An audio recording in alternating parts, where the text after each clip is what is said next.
Hi friends, ఈరోజు మనం నాటుకోడి ఫ్రై ఎలా చేసుకోవాలో చూద్దామండి.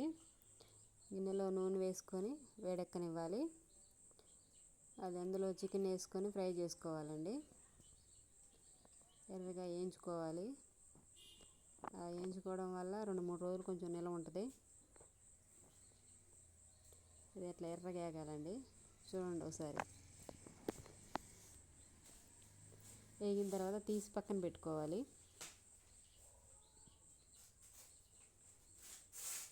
మరి ఎక్కువగా వేగితే గట్టిగా అయిపోతుంది. మామూలుగా వేగేటట్టు తుంపుకొని చూసుకొని తీసుకోండి.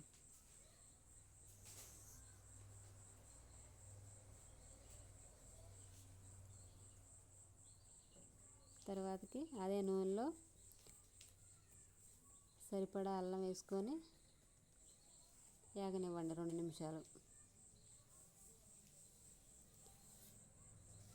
అల్లం వేగిపోయిన తర్వాత కొంచెం ఉప్పు, కొంచెం పసుపు వేసుకొని తిప్పుకోండి.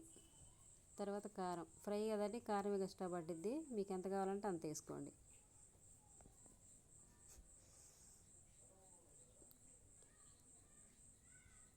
అది వేగిపోయిన తర్వాత చికెన్ వేసుకొని తిప్పుకోండి. కొద్దిసేపు మగ్గనిచ్చి ధనియాల పొడి, గరం మసాలా వేసుకొని తిప్పేయండి.